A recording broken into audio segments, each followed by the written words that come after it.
Hello friend, नमस्कार। Online study lovers की पाठशाला यूट्यूब चैनल में आपका स्वागत है।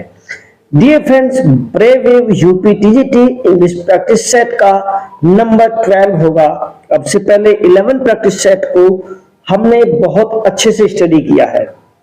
आपने उन सभी प्रैक्टिस सेट को नहीं देखा है तो उन सभी की प्लेलिस्ट का लिंक आपको डिस्क्रिप्शन बॉक्स में दिया जा रहा है, वहां से आप देख सकते हैं। दोस्तों, वीडियो को पूरा देखिए। पूरा देखने के बाद में 125 से आपका क्या स्कोर रहता है ये कमेंट बॉक्स में टाइप करके जो बताएं।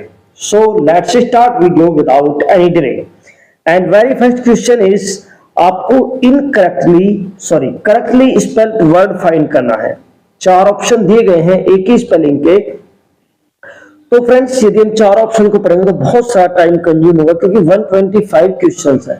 तो ऑप्शन नंबर बी, DANSEUSE, डनशूज, ये स्पेलिंग करेक्ट हो जाएगी। क्वेश्चन नंबर 2, बजटरी, बजटरी की करेक्ट स्पेलिंग बतानी है। और दोस्तों, बजटरी की करेक्ट स्पेलिंग हो जाएगी BUDGETARY। Option number A is correct. Let's move to the next question. 3, it is believed that Shakespeare was found guilty of deer poaching in the garden of। तो friends, मतलब ऐसा माना जाता है कि शेक्सपियर को जो है एक डियर पोचिंग चुराते हुए मतलब पाया गया था। वो कौन सा गार्डन था?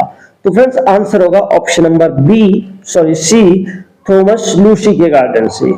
Next question will be question number 4, Who is the author of the lines Tigers are wrapped in a player's hide about Shakespeare? तो फ्रेंड्स, इससे संबंधित एक क्वेश्चन हमने अपनी पिछली वीडियो में भी शामिल किया था। तो दोस्तों, ये लाइन जो है ये रॉबर्ट ग्रीनी की लाइन है और शेक्सपियर को क्रिटिसाइज करते हुए उन्होंने इन लाइंस को लिखा था। Question number 5, Which one is the right chronological order of Shakespeare's major tragedies? तो फ्रेंड, जो शेक्सपियर की 4 मेजर ट्रेजेडीज है, हैमलेट, ओथेलो, किंग लियर और मैकबेथ, तो उनका करेक्ट ऑर्डर क्या है? तो फ्रेंड्स, उनका करेक्ट ऑर्डर के लिए एक ट्रिक आप याद रखिए, HOKM, हुकम, यानी कि Hamlet, Othello, King Lear, Macbeth. तो हैमलेट, ओथेलो, किंग लियर और मैकबेथ, ऑप्शन नंबर ए में ये सीक्वेंस बिल्कुल फिट बैठता है। ये ट्रिक याद रखना, हुकम। 6, Who called Shakespeare sweetest Shakespeare fancy child? तो फ्रेंड्स, शेक्सपियर को स्वीटेस्ट शेक्सपियर फैंसी चाइल्ड कहा था जॉन मिल्टन ने। Question number 7, From where these lines have been taken and who is the speaker? We are such steps as dreams are made on and our little life is rounded with icily। तो friends, ये famous line जो ली गई हैं ये Tempest से ली गई हैं और इन लाइंस को प्रेस्पेरो के द्वारा बोला जाता है। Question number 8,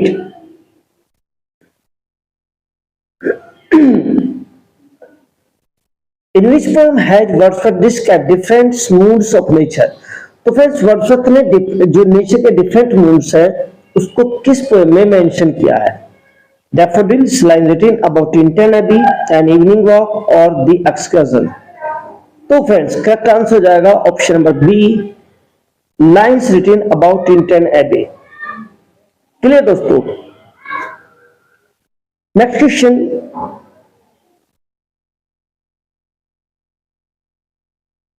9, Will no one tell me what she sings? Perhaps plenty numbers flow for all unhappy things for it and battles long ago. The above lines occur seen। तो फ्रेंड्स, विलियम वर्ड्सवर्थ के द्वारा ये lines बोली गई हैं और ये line जो दी गई दोस्तों सॉलिटरी रीपर से ली गई है। ठीक है, जब वो स्कॉटलैंड के टूर पर गए थे तो उन्होंने एक जो गैलिक गर्ल थी जो गैलिक लैंग्वेज में गा रही थी, स्कॉटिश गर्ल थी, उसको गाते हुए सुना था। तो फिर वो अपने आप से सवाल पूछते कि क्या कोई मुझे नहीं बताएगा कि वह क्या गाती है? परहैप्स प्लेंटी नंबर्स फ्लो, की वो जो है कुछ जो अपनी पुरानी अनहैप्पी थिंग्स यादें हैं और बैटल्स की जो मेमोरीज है उनको वो जो बता रही है अपने सॉन्ग के द्वारा। Next one is the sounding contract haunted me like passion. These lines occurs in the poem. The friends, sounding contract haunted me like a passion. These lines have been taken from Tintin Abbey. So option number D is correct. 11.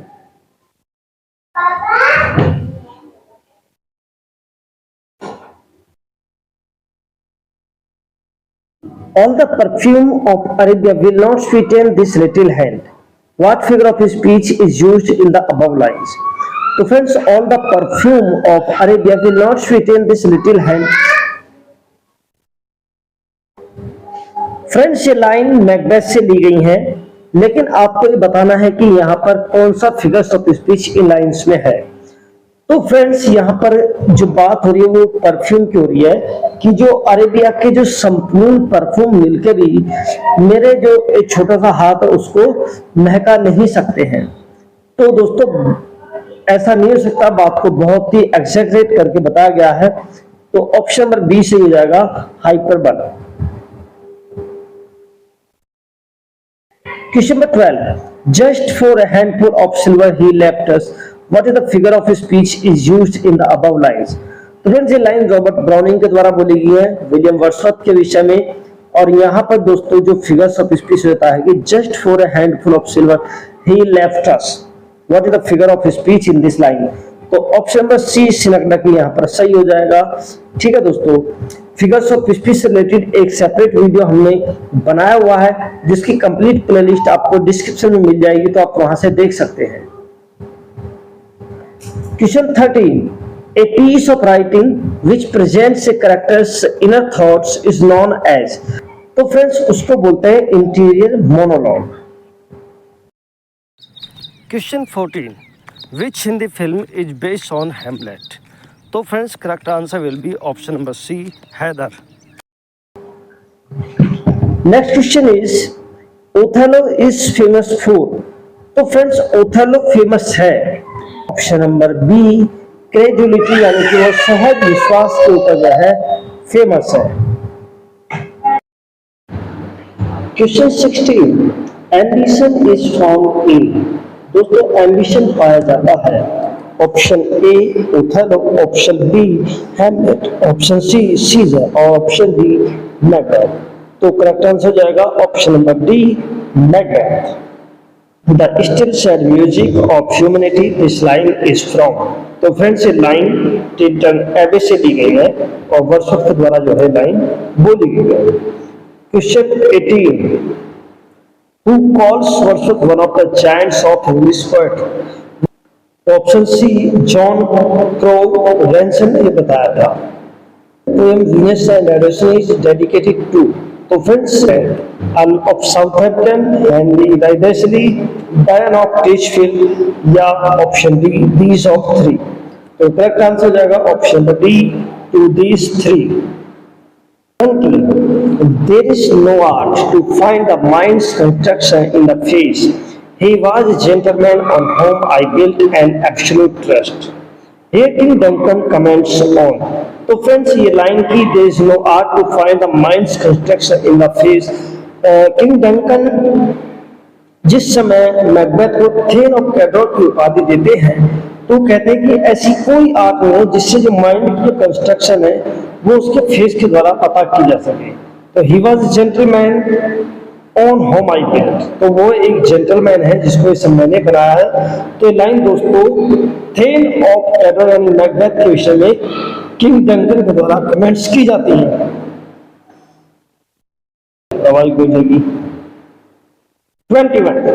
During the Victorian age, people believed that Victorian age के समय जो लोग जो believe करते थे they would be a limited freedom, strife would increase, peace would prevail and happiness would engulf the whole world, wars would be fought in a bigger scale। तो guys, correct answer हो जाएगा option number C, peace would prevail and happiness would engulf the whole life। Next question is 22. A brief interlude between past and future.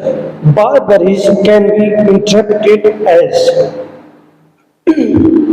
तो friends एक brief interludes between past and future. Barbarism can be interpreted as a dramatic performance during wars, an interval between cruel wars, a short space of time between two great events, a short period of time between past and the future acts savagery. So friends, which one is correct? So option number D is correct. A short period of time between past and future acts of savagery. 23. Where from the lines, fear no more the heat of the sun, nor the furious winter's days. Thou thy worldly task had done, home art gone and taken thy wakes. तो friends ये line कहाँ से ली गई कि अब उसे और ज्यादा डरने की जरूरत नहीं है कि ना तो उसको सूर्य की रोशनी जो है जो सूरज की किरणें जला सकते हैं और ना ही जो सर्दी की किरणें हैं वो उसका कुछ बिगाड़ सकती है। विंटर की जो फ्यूरियस किरणें हैं जो विंटर से कुल मिला के ये है, ठीक है। दाऊ वर्ली टास्क है डन कि उसका जो अब ये इस संसार से जो है वो विदा ले चुका है। Home are gone and taken by the waves. तो फ्रेंड्स ये लाइन दी गई है सिम्बलिन से, मिडसमर नाइट ड्रीम से, किंग लियर से और हेमलेट से। तो विच वन इज करेक्ट? तो फ्रेंड्स करेक्ट आंसर हो जाएगा ऑप्शन नंबर 1। ये लाइन सिम्बलिन से ली गई है।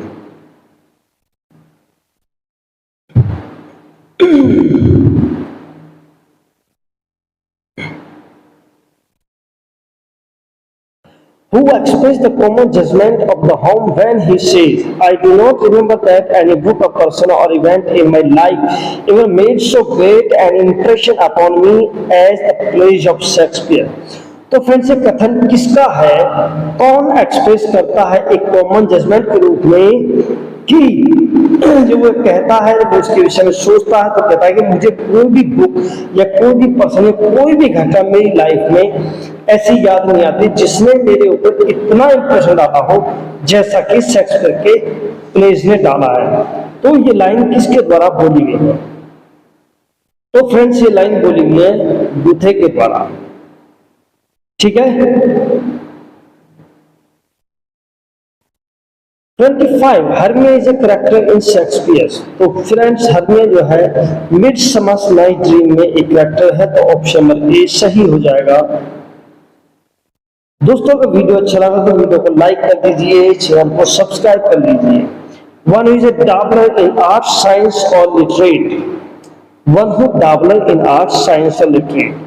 तो फ्रेंड्स डाबलर कहते हैं जो मतलब अपने मन का मर्जी हो। डब्बा कह सकते हैं कि मूर्ख जैसे कह सकते हैं, लेकिन यहाँ पे मूर्ख हम नहीं कह सकते हैं कि जो आर्ट में कमजोर है या ये कहें कि आर्ट साइंस और लिटरेचर में उसकी खास रुचि नहीं है और जो केवल अपना दिल लुभाने के लिए काम करता है। तो फ्रेंड्स उसको बोलते हैं डिलीटेंटेड। डिलीटेंटेड। तो option number A is correct. Let's move to the next question. 27. The time between midnight and the noon. तो फ्रेंड्स मिडनाइट और नून के बीच का जो समय होता है उसको क्या बोलते हैं? तो गाइस करेक्ट आंसर हो जाएगा option number C, ante meridian. Ante meridian उसको बोला जाता है। Still existing and not. तो फ्रेंड जो चीज अभी भी प्रेजेंट है और परिचित है उसको क्या बोलते हैं? एक्सटेंट, एक्सटेंट, एटर्नल और एमिनेंट। तो फ्रेंड्स करेक्ट आंसर हो जाएगा option number B, extant. EXTANT, extant. Fear of height. दोस्तों यदि किसी को ऊंचाई से डर लगता है तो उसको क्या बोलते हैं? एग्रोफोबिया, हाइड्रोफोबिया, एक्रोफोबिया और pyrophobia. Which one is correct? तो option number C is correct, acrophobia. Next है द हाईएस्ट पॉइंट। दोस्तों किसी चीज का हाईएस्ट पॉइंट को हम बोलते हैं जेनिथ। नेक्स्ट है one who makes an official examination of accounts. तो फ्रेंड्स एक ऐसा पर्सन जो ऑफिशियल एग्जामिनेशन करता है अकाउंट्स का ऑडिटर, अकाउंटेंट, क्लर्क, ऑफिशियल्स। तो फ्रेंड्स करेक्ट आंसर हो जाएगा ऑप्शन नंबर 1, ऑडिटर। ठीक है दोस्तों। Question 32, A government by the, और दोस्तों यहाँ पर कुछ छूट गया है तो गवर्नमेंट बाय द ऑफिशियल्स यहाँ पर आएगा। ठीक है, तो friends government by the officials, so option number C जो बी के प्लेस पे दिया गया है करेक्ट हो जाएगा ब्यूरोक्रेसी। क्लियर दोस्तों। 33, one who offers his service without charging for it. तो फ्रेंड्स एक ऐसा व्यक्ति जो बिना किसी चार्ज के अपनी सर्विस ऑफर करता है उसको बोलते हैं volunteer. Next 34, a tank where fish और वाटर प्लांट्स आर केप्ट। तो फ्रेंड्स एक ऐसा टैंक जहां पर फिश को या जो वाटर प्लांट्स होते हैं उनको रखा जाता है उसको बोलते हैं एवायरी, नर्सरी, एक्वेरियम और sanatorium.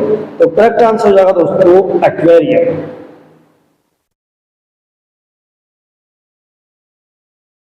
Thirty five, avoiding wastage. तो फ्रेंड्स वेस्टेज से बचना कहलाता है, इसका जो करेक्ट आंसर हो जाएगा ऑप्शन नंबर बी के रूप में हो जाएगा इकोनॉमिकल। ठीक है। 36, Shakespeare was not of an age but for all time was uttered by। तो फ्रेंड्स शेक्सपियर जो है कोई एज नहीं था बल्कि वो तो ओमनी प्रेजेंट था, मतलब हर समय था। ठीक है दोस्तों, तो उसको ये किसने कहा था शेक्सपियर के विषय में? जॉन मिल्टन ने, मैथ्यू अर्नोल्ड ने, बेन जॉनसन ने और टी.एस. इलियट ने। तो फ्रेंड्स करेक्ट आंसर हो जाएगा option number C, Ben Jonson के द्वारा ये कहा गया है। ठीक। Next 37, where from these lines have been taken good friend for Jesus sake for we are to take the dust and close here blessed be the man that spares these stones and cursed be he that moves by bonds। तो friends ये line कहां से ली गई? बहुत ही famous line है, बहुत ही important question है दोस्तों। ये आप इसको स्क्रीनशॉट लेकर रख लीजिए या फिर नोट कर लीजिए। और ये लाइन दोस्तों ली गई है शेक्सपियर के टॉम से। ठीक। 38 में आपको करेक्ट स्पेलिंग बतानी है, और दोस्तों करेक्ट स्पेलिंग बतानी है आपको निमोनिया की। तो निमोनिया की करेक्ट स्पेलिंग दोस्तों होती है, एक बार लिख के देख लेते हैं, PNEUMONIA,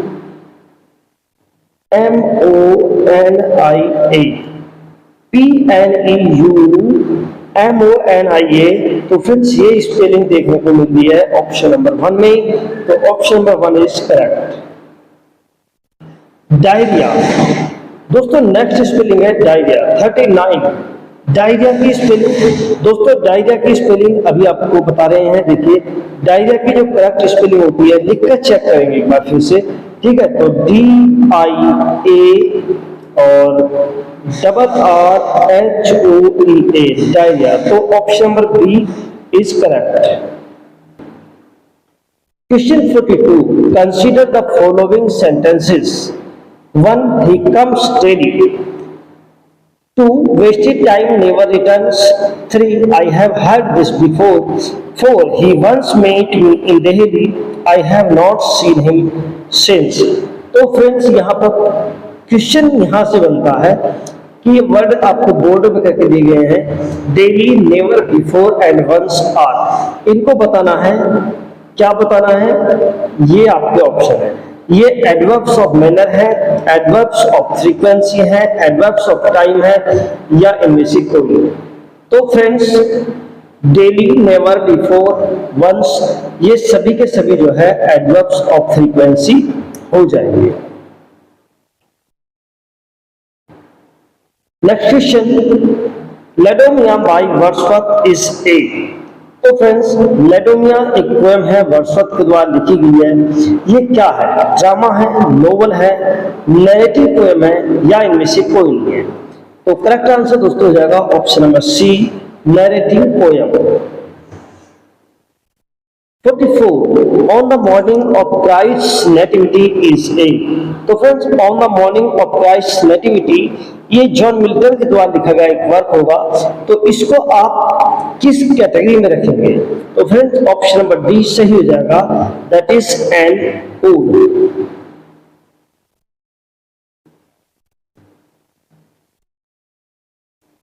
45 if in a ballad a line or stanza is repeated but with an addition that advances the story it is called। तो फ्रेंड्स यदि बैलाड में कोई स्टेंजा कोई लाइन जो है रिपीट होती है लेकिन वो उसके मीनिंग में जो स्टोरी होती है उसको आगे बढ़ाती है, कुछ उसमें अतिरिक्त थिंग्स को ऐड करते हुए, तो इसको क्या कहेंगे? तो friend that is option number B, incremental repetition. 46 में एनीमिया की करेक्ट स्पेलिंग दोस्तों बतानी है, और एनीमिया की स्पेलिंग को एक बार लिख कर देखेंगे तो ANAEMIA, एनीमिया। अब इसको मैच कर लेते हैं तो ANAEMIA ऑप्शन नंबर बी सही हो जाएगा। 47 डैंड्रफ की करेक्ट स्पेलिंग बतानी है। डैंड्रफ की spelling ABCD, which one is correct? एक बार फिर से लिख कर देखेंगे, लेकिन उससे पहले जानना जरूरी है कि डैंड्रफ में DA होता है या DE होता है। तो दोस्तों डैंड्रफ में DE नहीं होता है, DA होता है। अब DA ऑप्शन A और ऑप्शन सी में दिया गया है, तो देखना ही है कि डबल एफ होता है नहीं होता है। लिख कर देखेंगे तो DANDRUF और F डैंड्रफ, यानी कि ऑप्शन ए डैंड्रफ में डबल एफ होता है, तो option A is correct.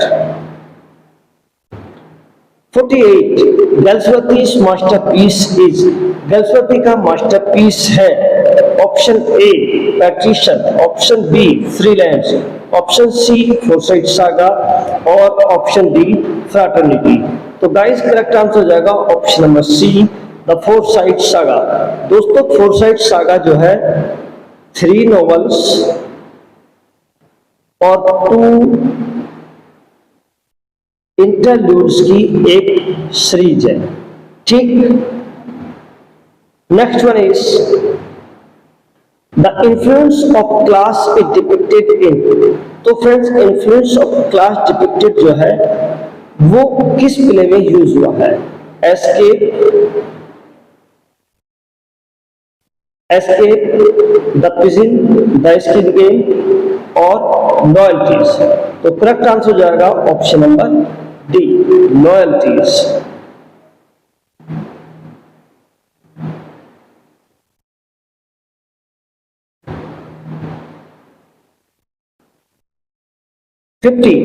What event occurs in the final lines of John Milton's Paradise Lost? तो फ्रेंड जॉन मिल्टन के पैराडाइज लॉस्ट में जो लास्ट लाइन होती है उसमें कौन सी घटना ओकर होती है? Option A Adam and Eve hold hands and walk across an arid plain, option B Adam and Eve promise to be fruitful and multiply, option C Adam and Eve curse their god, option D Adam and Eve curse Saturn. तो which one is correct? तो guys correct answer हो जाएगा option number A, Adam and Eve hold hands and walk across an arid plain।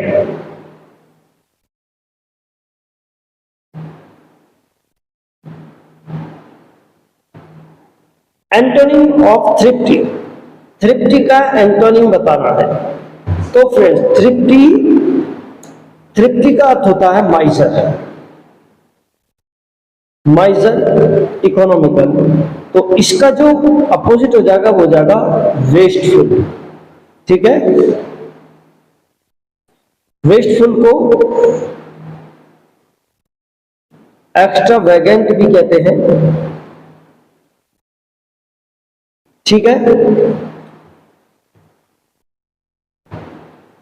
Next question 52 on which biblical theme that Paradise Lost is based?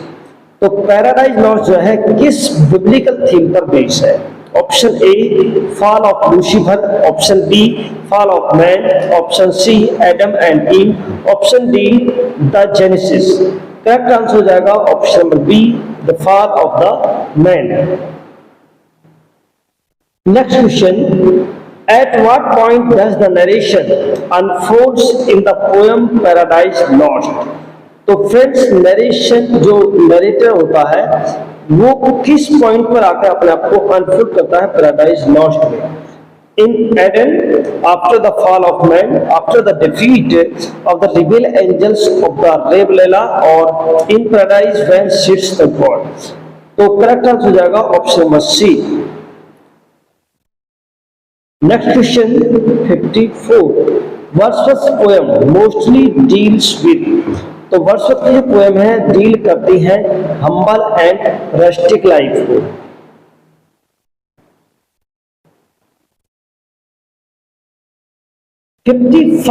Antonym of dormant. तो फिर dormant का antonym बता दो। Dormant होता दोस्तों pending या close.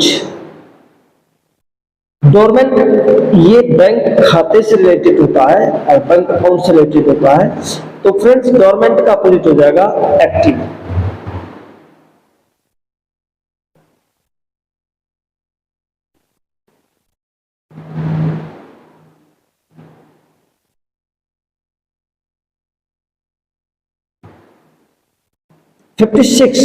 Spilled into simple sentence. तो friends simple sentence में स्पिल्ड करना है। In the night the thief came into the garden, कि नाइट में थीफ जो है गार्डन में आया। तो option number 1 it was night the thief came into the garden, और night came the thief came into the garden, or at night the thief came into the garden, or night fell the thief came into the garden। तो friends simple sentence में single subject होता है, single subject और single ही verb होती है। ठीक दोस्तों, तो सिंगल सब्जेक्ट और सिंगल वर्ब आपको देखने को मिलेगी ऑप्शन नंबर सी में। विभक्त which is the correct spelling. तो फ्रेंड्स करेक्ट स्पेलिंग कौन सी है? BIVOUCK और BIVOUAC और BIVOUK, BIVOAK, which one is correct? तो फ्रेंड्स करेक्ट आंसर हो जाएगा ऑप्शन नंबर बी BIVOUAC, विभक्त का correct spelling. William Wordsworth Tintern Abbey is. तो फ्रेंड्स विलियम वर्ड्सवर्थ का जो टिंटन एबे है वो क्या है? Option A dramatic monologue, option B dramatic lyric, option C dramatic epic, और option D both A and B. तो फ्रेंड्स यहाँ पर मैं बोथ ए एंड बी के साथ में जाऊंगा, क्योंकि टिंटन एबे में ड्रामेटिक मोनोलॉग और ड्रामेटिक लिरिक दोनों के ही जो कंपोनेंट्स हैं वो पाए जाते हैं।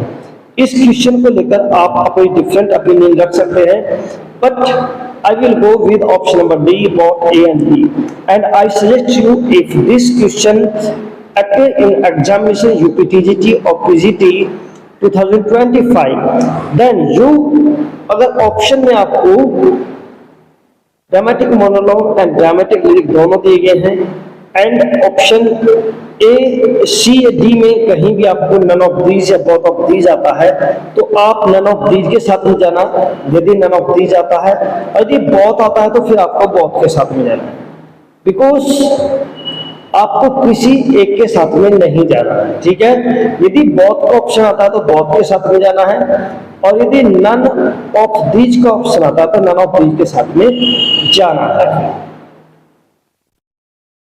59 in 1805 Wordsworth which poem was written। 1805 में वर्ड्सवर्थ की कौन सी पोएम लिखी गई थी?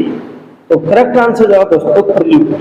इससे रिलेटेड एक क्वेश्चन पिछली वीडियो में भी हमने बताया था कि इसको 1805 में कंप्लीट किया था। शुरू से बताते हैं। वर्ड्सवर्थ ने इसको लिखना प्रारंभ किया था 1799 में, 1805 में इसको कंप्लीट किया था, और उनकी डेथ के बाद में उनकी वाइफ मैरी हचिंसन ने इसको द प्रेल्यूड के टाइटल से पब्लिश किया था। जब वर्ड्सवर्थ ने इसको टाइटल दिया था, लिखा था, तो उन्होंने लिखा था पोएम टू कॉलेज। वर्ड्सवर्थ ने इस पोएम को टाइटल दिया था पोएम टू कॉलेज। उनकी सिस्टर डोरोथी ने इसी पोएम को टाइटल दिया था ग्रोथ ऑफ पोएट्स माइंड। और बाद में जब इसको पब्लिश किया गया उनकी वाइफ मैरी हचिंसन के द्वारा after the death of William Wordsworth, तो देन उन्होंने इसको टाइटल दिया था प्रेल्यूड। तो आई होप कि आपको चीजें क्लियर होंगी। मैं एक बार फिर से आपको बिल्कुल बिगिनिंग से बताता हूं। देखिए 1799 में इसको लिखना प्रारंभ किया, 1805 में इसको उन्होंने लिखकर कंप्लीट कर लिया और उन्होंने इसको पब्लिश नहीं किया था, ठीक है। 1850 में उन्होंने इसको पब्लिश हुआ, मतलब इस पोएम को पब्लिश किया गया उनकी वाइफ मैरी हचिंसन के द्वारा, ठीक है। और जब इसको वर्ड्सवर्थ ने लिखा था तो उन्होंने इसको टाइटल दिया था पीटीसी यानी पोएम टू कॉलेज। फिर उसके बाद में उनकी सिस्टर डोरोथी वर्ड्सवर्थ जो थी उन्होंने इसको टाइटल दिया था GOPM यानी growth of poets mind, GOPM growth of poets mind. और जब उनकी वाइफ ने इसको पब्लिश किया था तो उन्होंने इसको टाइटल दिया था TP यानी कि द प्रेल्यूड। ठीक दोस्तों, चलिए let's move to the next question. What is the synonym of distant? तो फ्रेंड डिस्टेंट का सिनोनिम होगा अप्रूव, डिस्पाइस, लव और टॉन्ट। करेक्ट आंसर दोस्तों हो जाएगा ऑप्शन नंबर बी। डिस्डेन मतलब किसी चीज से हेट करना और डिस्पाइस भी होता है किसी चीज से हेट करना। What is the synonym of degradation? Degradation का सिनोनिम क्या होगा? Option A humiliation, option B praise, option C tasteful और option D fallacy. Which one is correct? तो friends option number A degradation मतलब किसी को इंसल्ट करना, तो करेक्ट आंसर आ जाएगा humiliation. 62 in which year did Wordsworth add his preface to lyrical ballads? तो friends lyrical ballads में जो प्रीफेस ऐड किया था वर्ड्सवर्थ ने वो किया था 1800 में, ठीक है।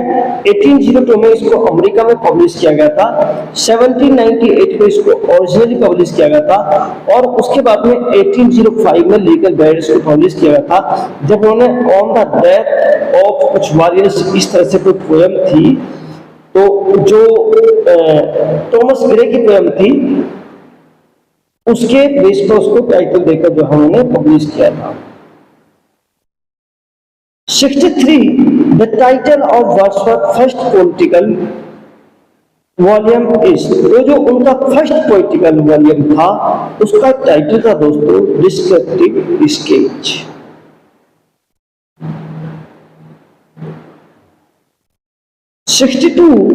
To me the meanest flower the blows can give thoughts that do often lie too deep for tears who shed it. To me the meanest flower the blows can give thoughts do often lie too deep for tears who shed it. John Keats, Alfred Tennyson, P.B. Shelley, none of these. तो friends ये किसने कहा था? That is correct answer हो जाएगा दोस्तों, इसका correct answer हो जाएगा William Wordsworth.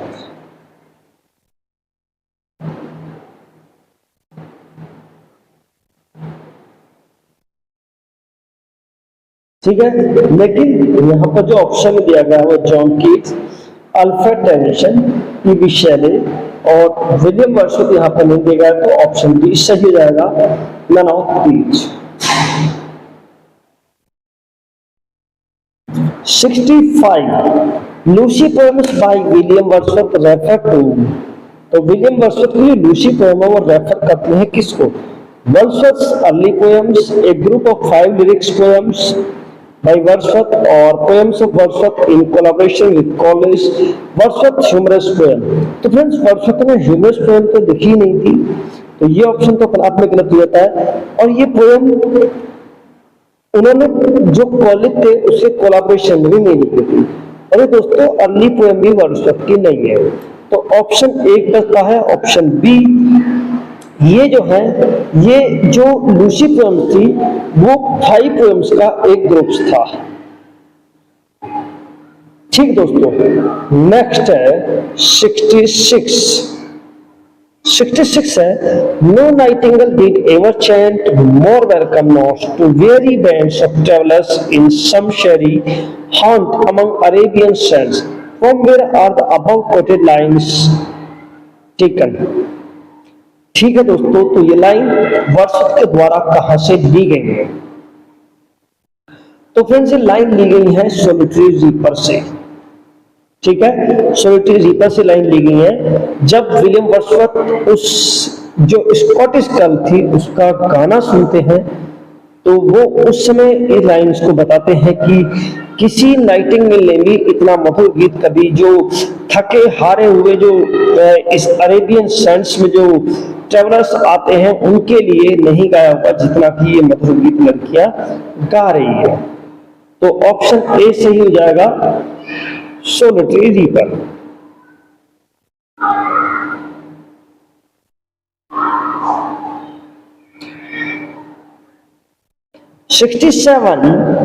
The finest of Galsworthy later drama is.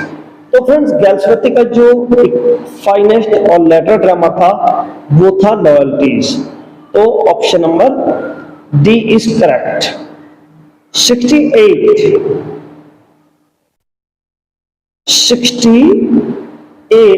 Shakespeare is indebted to one of the following sources for the subject matter of his some plays। तो Shakespeare को ऐसा बोला जाता है कि वो इंडेबिटेड थे अपने कुछ प्ले के सोर्सेस के लिए, उनके सब्जेक्ट के लिए। तो वो करेक्ट आंसर आपको चूज करना नीचे दिए गए ऑप्शन से। तो ऑप्शन बी यहां से सही हो जाएगा। हॉलनशील्ड क्रॉनिकल जो ट्रेजेडी थी वहां से उन्होंने बहुत सारे जो अपने सोर्स था उसको लिया था।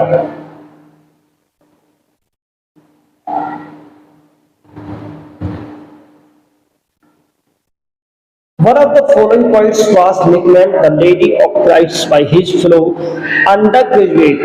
Sport of the correct name of the poet। दोस्तों, अपने कॉलेज के समय में नीचे लिखे किसी एक पॉइंट को जो है लेडी ऑफ क्राइस्ट के निक नेम से जाना जाता था, उसके जो फ्लो साथी थे उनके द्वारा। तो दोस्तों, आंसर होगा John Milton.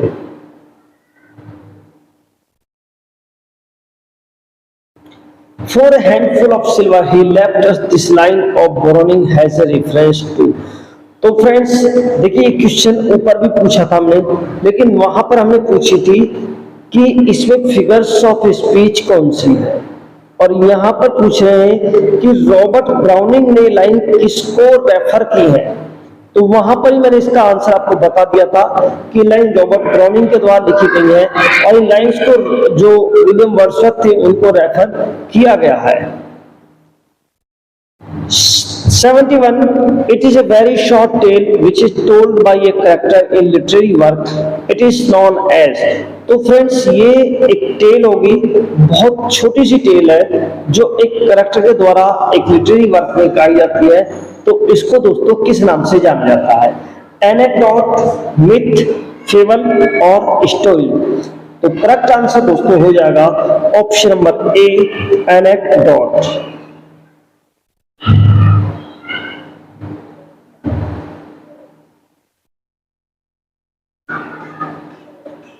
72 synonym of judicious. Judicious का सिनोनिम्स बताना है। तो फ्रेंड, जुडिशियस यानी कि न्याय संबंधी चीज हो रही है, बुद्धिमानी से संबंधित हो रही है। तो that is option number B, sensible is correct answer. तो सेंसिबल इज करेक्ट आंसर। ठीक है, let's move to the next question. 73 दोस्तों पैसिव वॉइस बेस्ड सेंटेंस है, एक्टिव पैसिव वॉइस बेस्ड। तो सेंटेंस है I use jaggery to sweeten my tea in winters, कि winters में अपनी टी को, अपनी चाय को मीठा करने के लिए मैं जैगरी यानी गुड़ का यूज करता हूं। तो करेक्ट आंसर दोस्तों बनता है, देखिए ये सेंटेंस प्रेजेंट इंडेफिनिट का है और प्रेजेंट इंडेफिनिट के पैसिव वॉइस में इज, एम और आर के साथ में वी की थर्ड फॉर्म का यूज होता है। अब क्योंकि जैगरी जो है सिंगुलर नाउन हो जाएगा तो शुरू में जैगरी आ जाएगा और जैगरी के साथ में आएगा इज। ठीक, अब जैगरी के साथ में इज दोस्तों ऑप्शन ए और ऑप्शन बी में दिया गया है। तो ऑप्शन बी में दोस्तों बीइंग दिया गया है, जो कि बीइंग यूज होता है कंटिन्यूअस सेंटेंस में। ठीक, बीइंग यूज होता है कंटिन्यूअस सेंटेंस में, लेकिन ये कंटिन्यूअस सेंटेंस नहीं, इंडेफिनिट है। तो करेक्ट आंसर हो जाएगा jaggery is used by me to sweeten my tea in winters.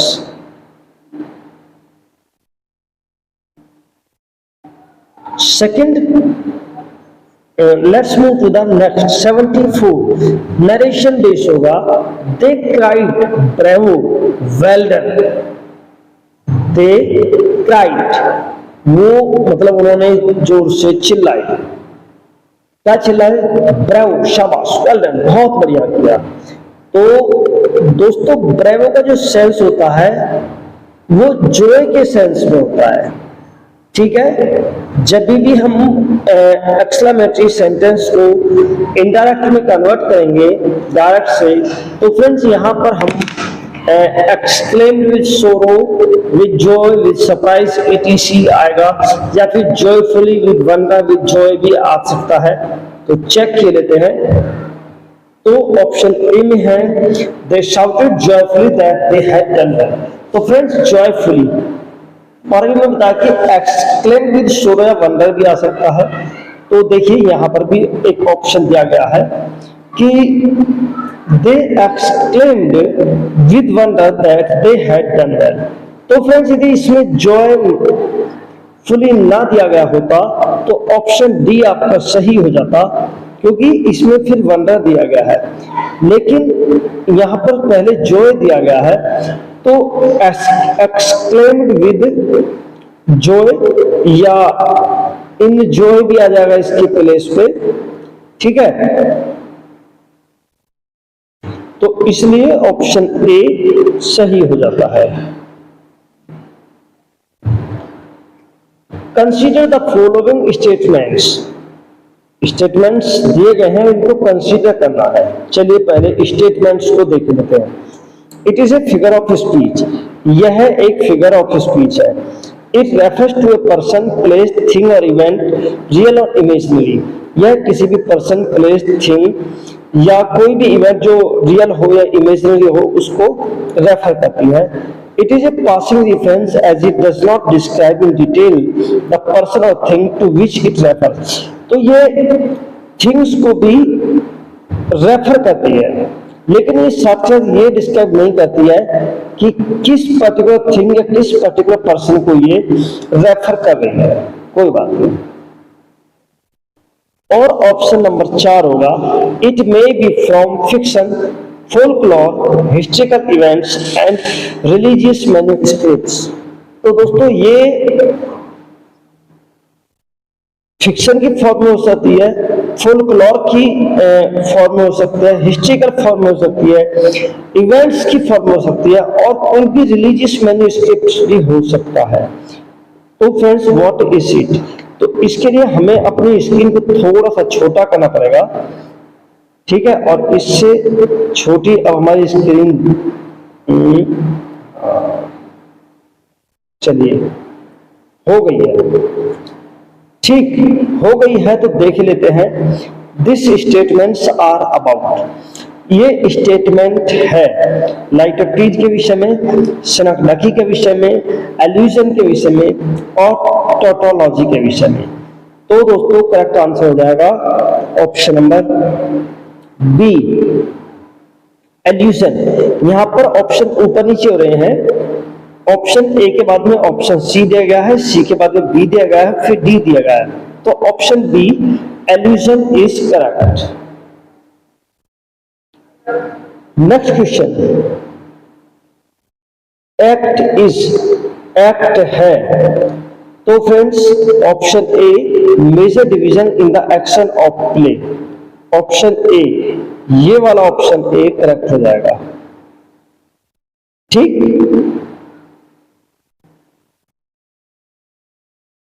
ये वाला, ठीक है दोस्तों, major division in the action of a play.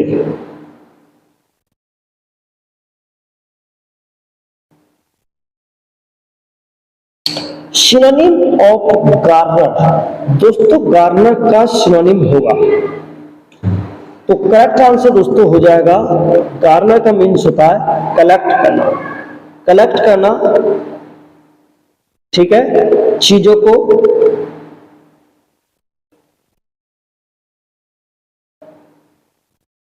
Store करना, अमास करना, होल्ड करना, ठीक है दोस्तों, और गैदर करना, ठीक है। जो गार्नर मीन्स होता है, गार्नर का मीन्स होता है कलेक्ट करना, चीजों को स्टोर करना, अमास करना, होल्ड करना, या फिर दोस्तों गैदर करना, ठीक है। एक इसके लिए फ्रेजल वर्ब कह सकते हैं या इडियम्स कहते हैं पाइल अप करना, ठीक है। चलिए दोस्तों आगे बढ़ते हैं, आगे बढ़ते हैं क्वेश्चन नंबर 78। दोस्तों 78 है, what is the antonym of barbarous, दोस्तों बारबरस का एंटोनिम बताना है, savage, applaud, cultured, one of these. दोस्तों बारबरस मींस होता है समथिंग वाइल्ड टाइप, और वाइल्ड टाइप का जो अपोजिट हो जाएगा दोस्तों वो हो जाएगा कल्चर्ड, यानी कि जो पोलाइट टाइप का होता है, संस्कृति से भरा हुआ होता है।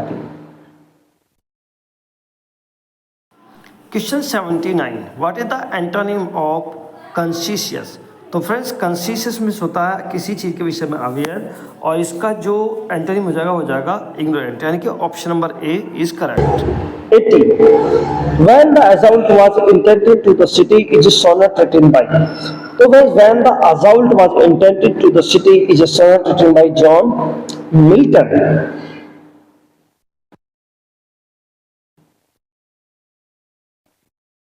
which of the following is a work of Milton, दोस्तों मिल्टन का वर्क कौन सा होगा, तो करेक्ट आंसर हो जाएगा option number B, De Doctrina कैसिनिया।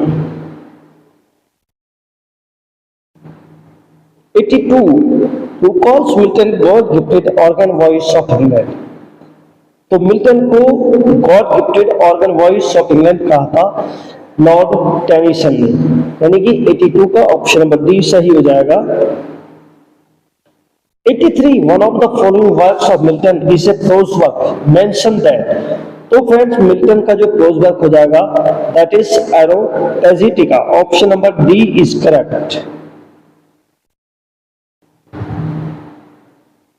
84, Milton's Paradise Lost, तो दोस्तों मिल्टन का जो पैराडाइज लॉस्ट है वो नोटेबल है अपने ऑटोबायोग्राफिकल पैसेज के लिए, ठीक है, तो option number B is correct.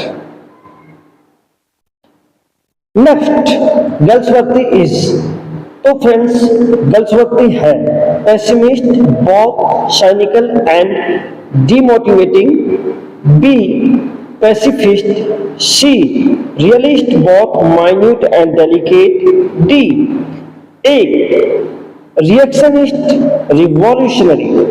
Correct answer हो जाएगा option number C, a realist both minute and delicate.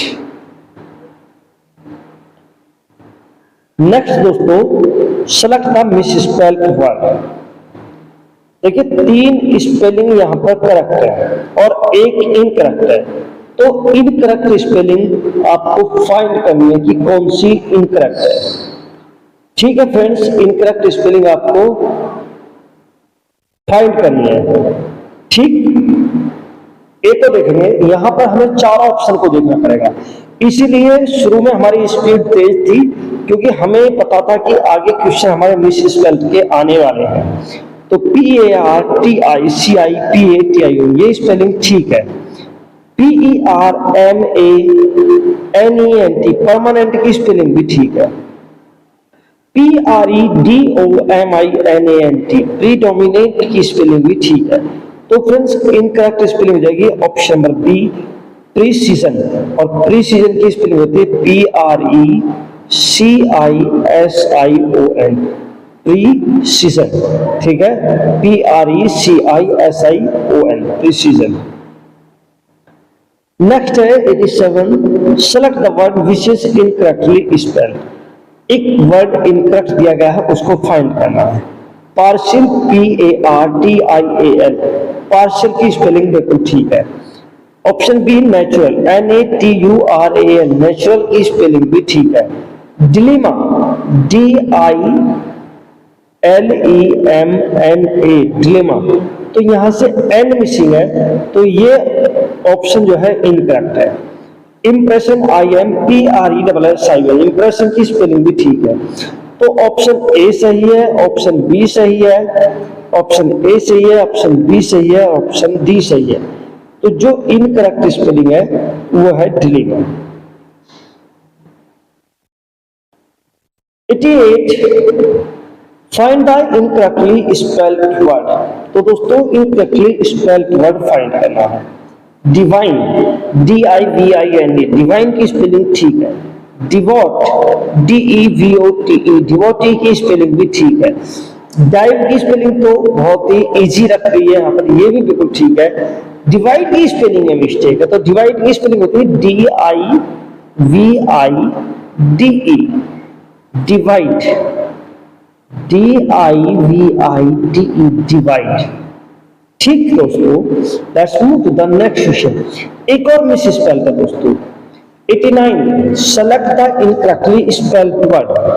ठीक है, हाइपोक्रेसी HYPOCRISY हाइपोक्रेसी की स्पेलिंग ठीक है।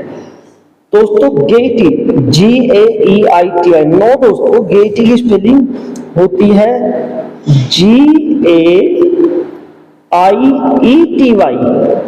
और यहां पर दिया गया है EITY, तो ये स्पेलिंग ही इनकरेक्ट है। आगे की स्पेलिंग को फिर भी हम चेक किए लेते हैं, कभी कोई मिस्टेक हो गई हो। PROBABLE प्रोबेबल भी ठीक है। RELEVANT रिलेवेंट की स्पेलिंग भी ठीक है। 90, taxes are high in this country aren't they. दोस्तों इसको क्वेश्चन टैग के रूप में दिखा रहा है, तो यहां पर दिया गया टैक्सेस और यहां पर आया है आर। ठीक है, जब यहां पर आर आया है तो फ्रेंड्स यहां पर सीधी सी बात है आरंट आना चाहिए, तो जो कि करेक्ट है, यानी कि इसमें कोई भी इंप्रूवमेंट की जरूरत नहीं है। 91, जॉन गल्सवर्दी 91 यहां से देखिए, John गल्सवर्दी's novels are chiefly occupied with the effect and conflict of। तो दोस्तों जॉन गल्सवर्दी के जो नॉवेल्स हैं वो विशेष रूप से ऑक्युपाइड हैं किस इफेक्ट और कॉन्फ्लिक्ट के साथ में। तो करेक्ट आंसर दोस्तों बन जाता है option number C, class tradition upon society. Class tradition upon society, ठीक है। नेक्स्ट इज 92 टू 99, 92 से 99 तक दोस्तों प्रीपोजिशन बेस्ड क्वेश्चन होंगे, ठीक है। तो देखिए वी हर्ड, हर्ड के साथ में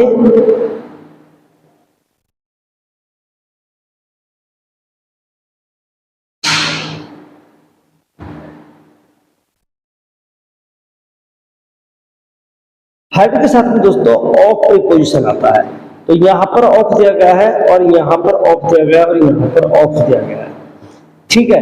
वी हर्ड इट, अब यहां पर मीटिंग आ रहा है, तो मीटिंग आ रहा है तो फ्रेंड्स मीटिंग के लिए आना चाहिए यहां पर ड्यूरिंग, ठीक है। अब ड्यूरिंग ऑप्शन बी में है और ऑप्शन सी में है, लेकिन हमने बताया कि हर्ड के साथ में ऑफ आना चाहिए, तो क्योंकि ऑप्शन डी में ड्यूरिंग तो है लेकिन ऑफ नहीं है, तो इसलिए ऑप्शन सी करेक्ट आंसर बनता है। We heard of it during our meeting.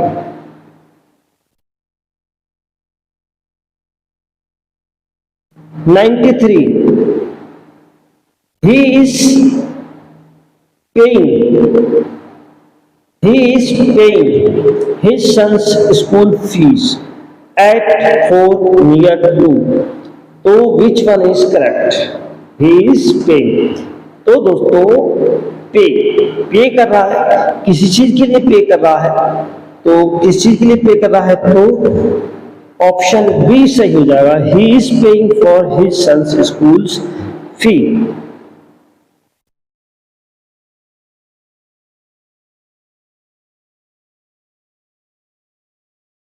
$94 please don't stop go dot with your work.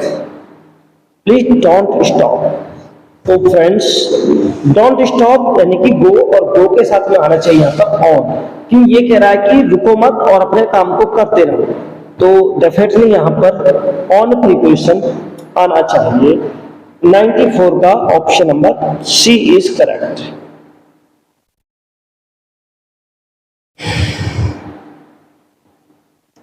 95 he knows how to play play on words आना चाहिए दोस्तों, ऑन है ऑप्शन बी में दिया गया है। 96 दिस बुक कंसिस्ट, दोस्तों कंसिस्ट के साथ में ऑफ आएगा, तो ऑप्शन नंबर बी सही हो जाएगा।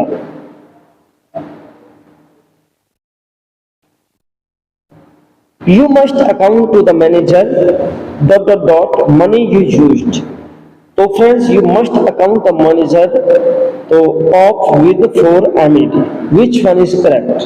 तो फ्रेंड्स यहां पर आंसर आएगा amid money you used.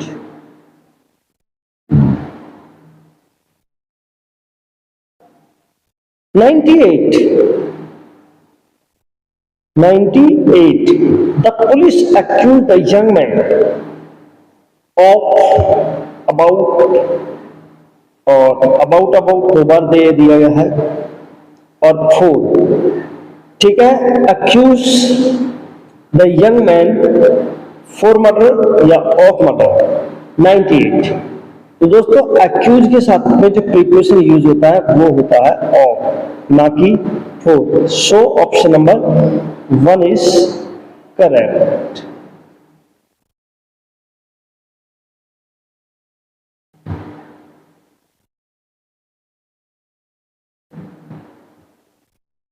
$99 my friend accommodate me by with 4 in a loan, तो दोस्तों माई जो फ्रेंड है वो accommodate in a loan।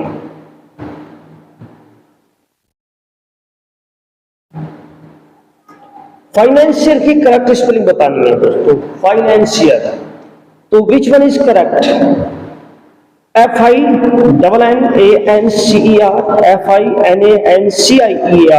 FINNANCER, financial, तो option number B is correct, option number B is correct, ठीक है, financial. Committee, दोस्तों committee की स्पेलिंग तो मैंने अपनी A to Z सीरीज में भी कराई थी, और A to Z miss spell series का जो प्ले लिस्ट का लिंक है वो आपको डिस्क्रिप्शन बॉक्स में मिल जाएगा। तो कमेटी होता है फुल ऑफ डबल COMMITT और डबल E, ध्यान रखना COMMITT कमेटी, तो option number D is correct. 102 Venus and Adonis by Shakespeare was written in stanza of, तो Venus and Adonis William Shakespeare के द्वारा कितने स्टैंजा में लिखी गई पोएम है? 4 लाइन्स, 7 लाइन्स, 6 लाइन्स, 9 लाइन्स। तो फ्रेंड्स ध्यान रखिए एडोनिस में आए हैं 6 लेटर, अब जब 6 लेटर आए हैं तो डेफिनेटली पोएम जो है 6 लाइन्स में, 6 लाइन्स स्टैंजा में लिखी गई।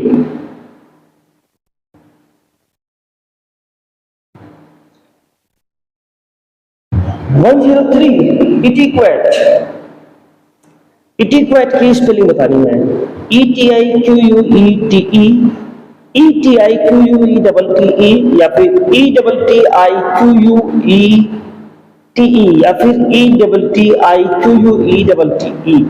इटिक्वेट। तो फ्रेंड्स इटिक्वेट की स्पेलिंग में डबल टी होता है, लेकिन डबल टी होता है दोस्तों बाद में, शुरू में नहीं होता है। शुरू में होगा ETIET और फिर QUEQ, और ठीक है फिर दोस्तों इटिक्वेट। ओवरलैप्ड। ओवरलैप दोस्तों, ओवरलैप की स्पेलिंग है OVE है। ओवर तक तो कोई दिक्कत ही नहीं है, और LAP, ओवरलैप, ठीक है। लेकिन जब हम इसमें ED ऐड करेंगे,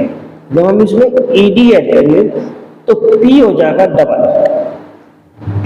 डबल, तो इसलिए ऑप्शन नंबर ए सही हो जाएगा।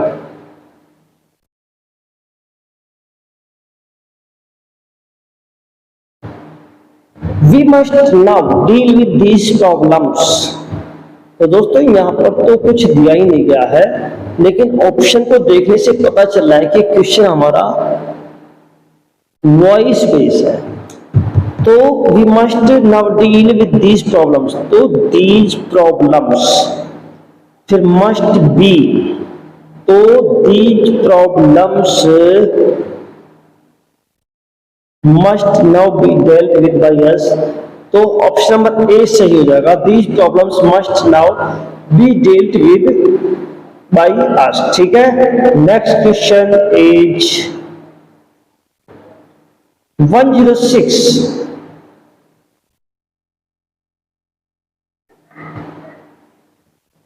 Which drama of Shakespeare was not included in the first folio of 1623 by Hemmings and Condell?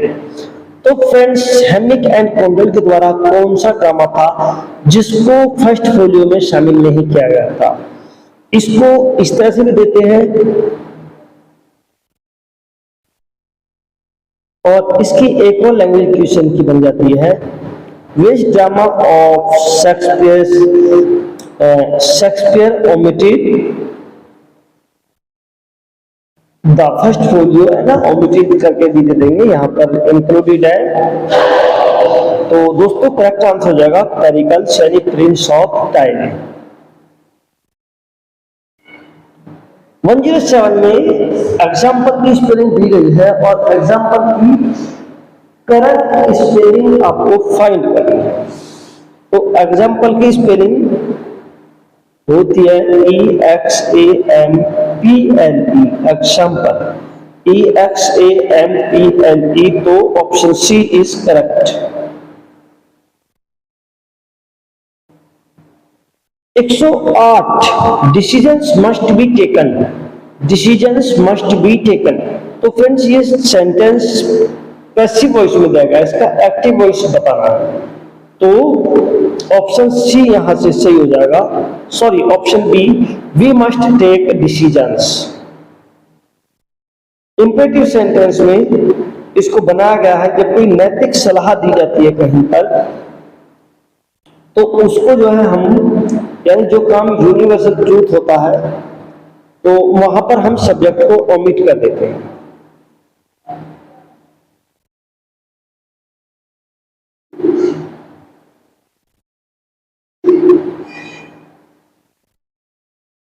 Accessible, दोस्तों एक्सेसिबल की करेक्ट स्पेलिंग बतानी है।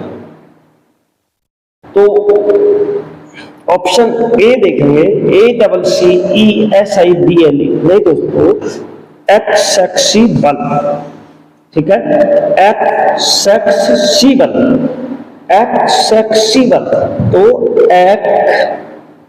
एक्सेसिबल, हाँ, तो option number C is correct.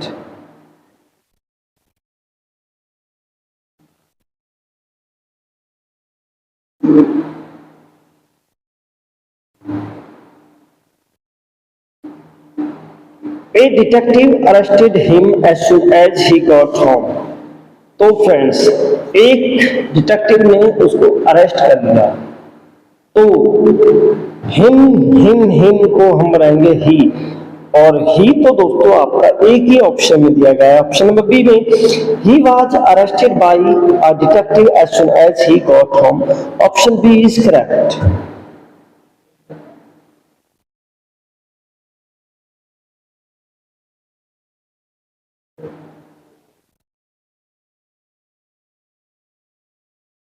Question number 11 दोस्तों एक बार फिर से active and passive voice base होगा। Anna and his team hope to fight corruption with Jan Lokpal bill. तो अन्ना हजारे की बात कर रहे हैं, तो अन्ना और उनकी जो टीम थी उनको उम्मीद थी कि वो जो फाइट लड़ेंगे करप्शन के विरुद्ध जन लोकपाल बिल के द्वारा।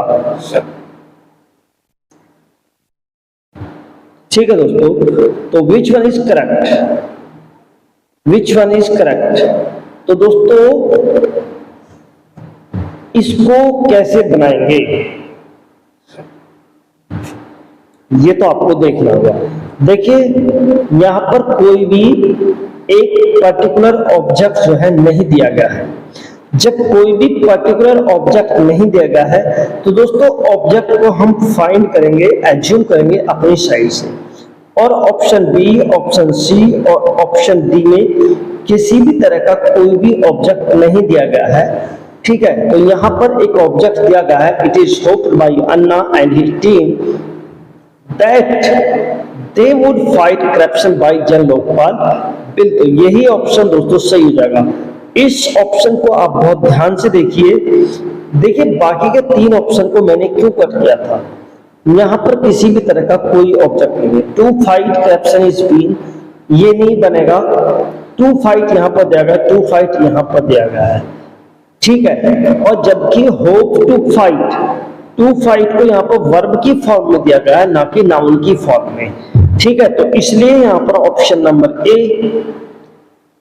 एप्रोप्रिएट बनता है। इनकम्बेंट दोस्तों, इनकम्बेंट की करेक्ट स्पेलिंग बतानी है, INCUMBENT और INCUMBANT, which spelling is correct. दो स्पेलिंग में यू दिया गया है सी के बाद में, दो स्पेलिंग में ए दिया गया है सी के बाद में, एक स्पेलिंग में BENT बेंट है और एक स्पेलिंग में BANT बेंट है। तो इनकम्बेंट कम में दोस्तों CUM बनेगा और बेंट की स्पेलिंग होती है BENT। अब आप इसके साथ भी जोड़ देंगे इन, तो इनकम्बेंट होता है, तो option 1 is correct.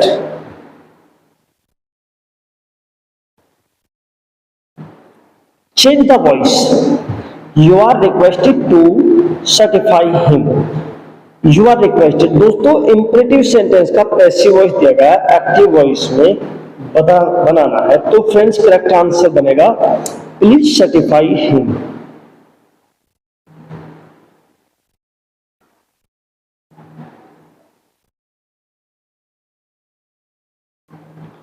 I am not going to tolerate this nonsense anymore. इसको पैसिव वॉइस में बदलना है, तो I am not going, तो this nonsense यहाँ आ जाएगा, इज आ जाएगा, इज के बाद में नॉट आ रहा है तो यहाँ पर नॉट आ जाएगा, और going to be tolerated by me anymore, तो फिर यहां तक तो बिल्कुल ठीक बैठता है। This nonsense is not being gone to be tolerated by me anymore.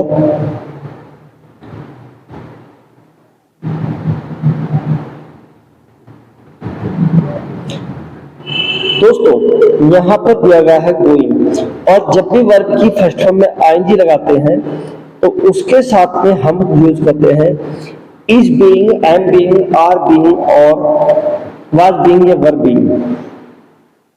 ठीक है, और उसके साथ में आएगी वर्ब की थर्ड फॉर्म, तो करेक्ट आंसर हो जाएगा ऑप्शन नंबर बी। ठीक है, this nonsense is not being gone to be tolerated by me anymore. Clear friends? So let's move to the next question. 15.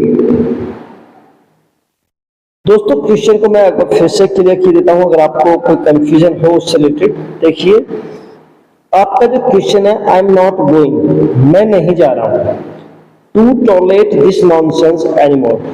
तो टू टॉलरेट का जाएगा to be,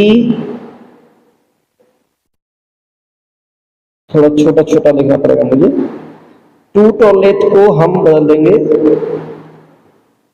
to be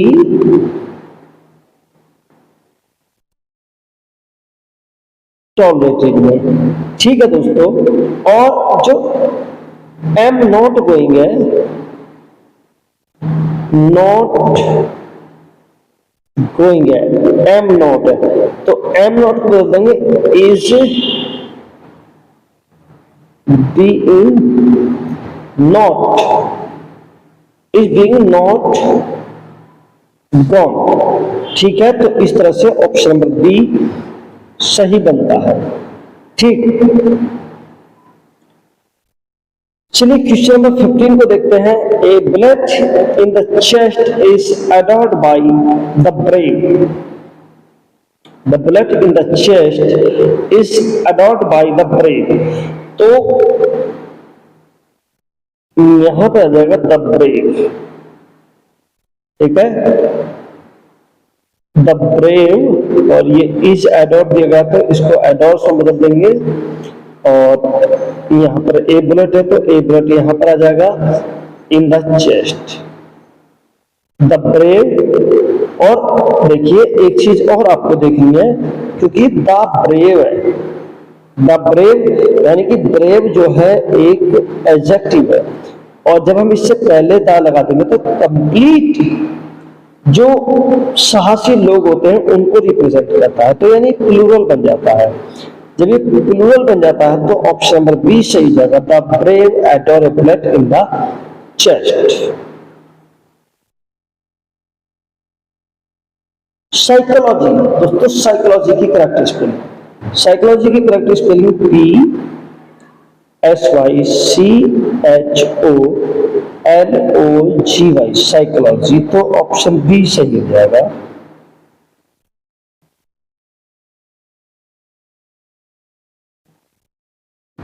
do you expect your parents to come from Delhi today? तो friends,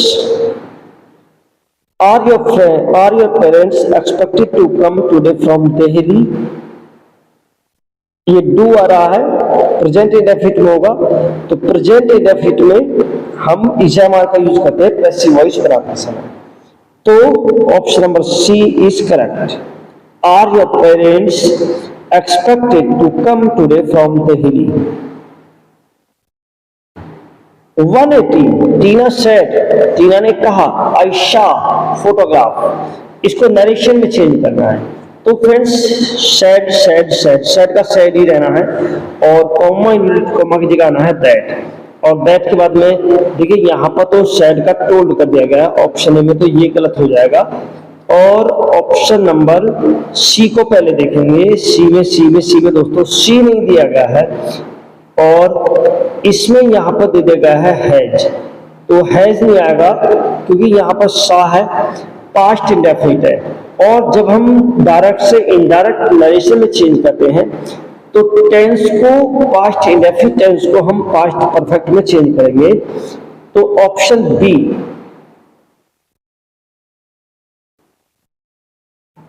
कहां पहुंच गया यार, ये कैसे हुआ?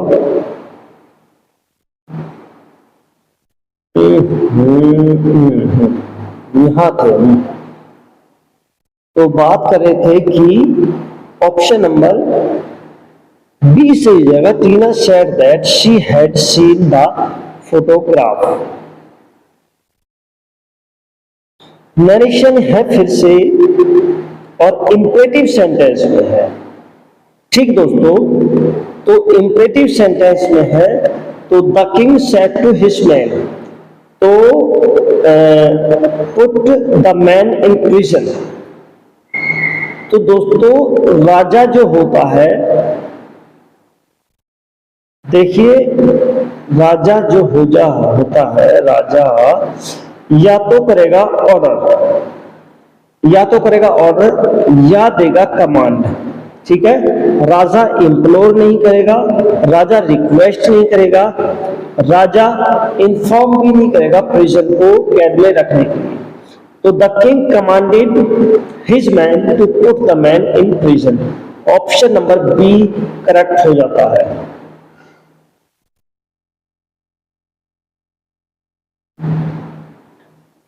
(120) The chairman said that they had been witnessing the program. तो said that they had been दोस्तों आ रहा है, यानी पास्ट परफेक्ट कंटिन्यूस होगा, तो इसको हम पास्ट कंटिन्यूस में चेंज करेंगे। ठीक है, पास्ट कंटिन्यूस में चेंज करेंगे। तो देखिए बी देखते हैं, यहाँ पर वी आर दिया गया है, यहाँ पर वी विटनेस यानी पास्ट इंडेफिनिट दिया गया है, और यहाँ पर पास्ट परफेक्ट दिया गया है, तो इसलिए तीनों ऑप्शन गलत हो जाते हैं। पास्ट कंटिन्यूस को हम पास्ट परफेक्ट में चेंज करते हैं, पास्ट परफेक्ट कंटिन्यूस में चेंज करते हैं, तो इसलिए ऑप्शन नंबर ए सही हो जाएगा। The chairman said comma inverted comma, और दे को चेयरमैन के अनुसार यानी वी में फर्स्ट पर्सन में बदल देंगे हम। We were witnessing the programme. दोस्तों वीडियो अपने लास्ट पॉइंट पर पहुंच चुकी है। 121 what about going for a drive, he said it is quite fine now.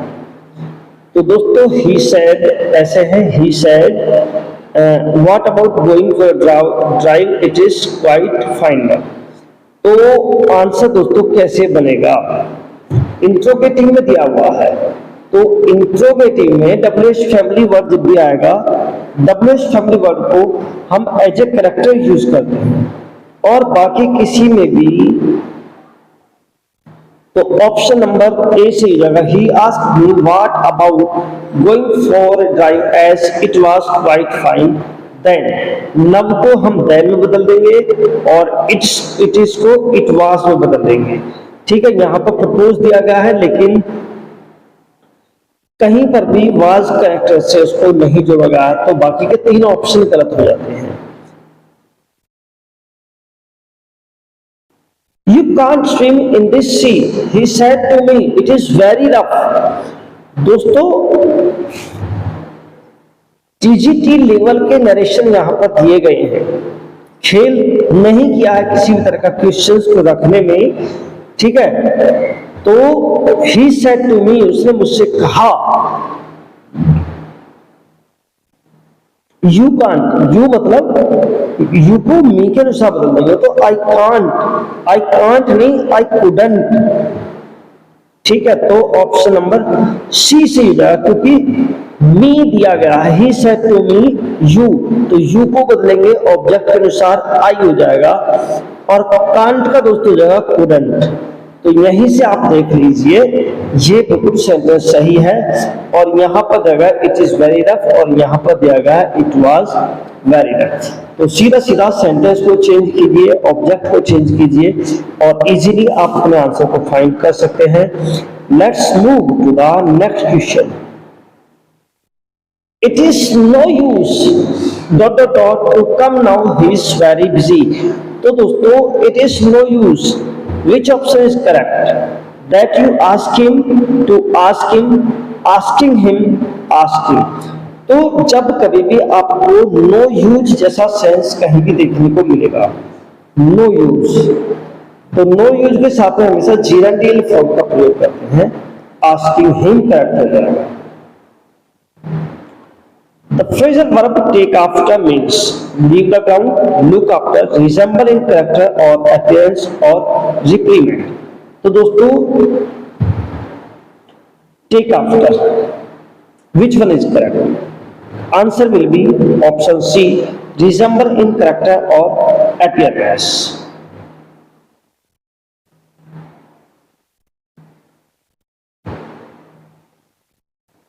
And friends, this video's last question.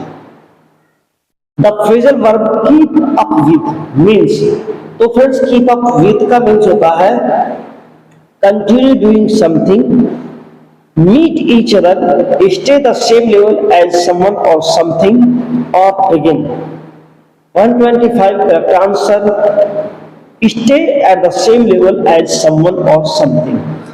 Keep up